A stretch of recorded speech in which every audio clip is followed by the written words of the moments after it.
So we're here in my garden in central London.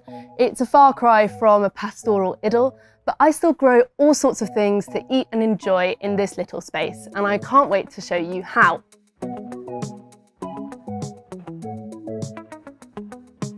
There's an assumption that if you haven't got a lot of room and you've only got containers to grow in, then you can't grow fruit and vegetables, but you can.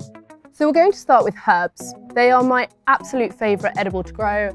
The thing that herbs really need in containers is drainage and depth. So as long as they've got a nice long way to drain out and some holes in the bottom of whatever you're planting in, they won't get rotted roots.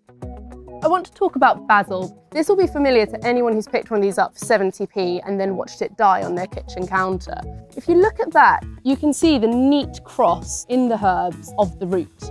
That's because way too many basil plants have been planted in one little pot. And so what I'm going to do is split this root ball. You essentially end up with 3 or 4 smaller basil plants, all of which have a much better chance of survival. I'm then just going to pot them up into my herb bath. So once you've planted up your herbs, what you'll need to do is make sure it's somewhere fairly sunny and bright. As for food and feeding your plants, this has got some really nutritious compost in here already, so that's a good place to start. But I will be feeding this every couple of weeks with a liquid fertiliser. I've grown edibles in small spaces for years, and one of my favourite things to do it in is a normal supermarket bag for life.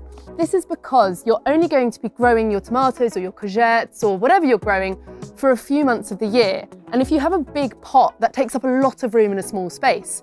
So this will take about 30 litres of compost, which will be enough for 2 tomato plants or 2 courgette plants. Roll down the top of the bag, and then it's just a case of planting them up.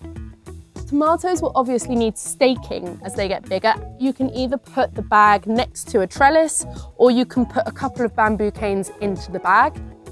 As the season goes on and they grow bigger, just like the herbs, it's a fortnightly feed until they start to flower and fruit, and then you'll want to switch to tomato feed, which will encourage growth of bigger vegetables. And there you go. Even if you've only got a small space or you've only got containers to grow in, that's how you can grow yourself something to eat this summer.